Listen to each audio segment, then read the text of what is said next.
In this video, we're going to explore our stock pages. Start by typing in a ticker into the search box, and you'll see our timeline, which shows you all your activity as well as all the most recent news. You can add the stock to a watch list, you can add a note, and you can actually buy and sell the stock. You can see what watch lists it's already on, and you can look at what comments you've made about it. The Snapshot page gives you a nice indication of how the stock has been doing and gives you all the facts and figures you need. You can look at the trends, both annual and quarterly, for sales, EPS, and dividends, both in dollars and percent.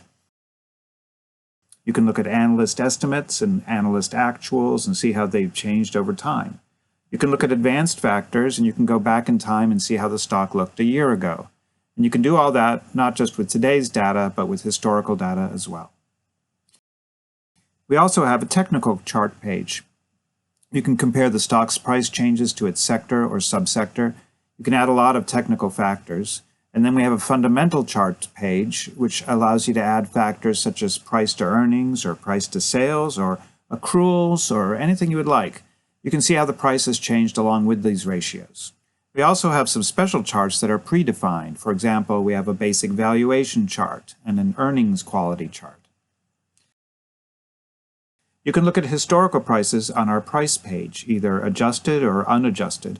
And on our rank page, you can see how the stock is ranked on the basis of various ranking systems. So this here is the core combination rank, but you can change that to see, say, the value rank. And you can change the ranking frequency and the look back period. From this page, you can also see the top ranked stocks from the same industry. On our panels page, we have over 100 different panels that you can add to your layout. For example, you can add a balance sheet panel so that you can see the entire balance sheet of every stock you look up.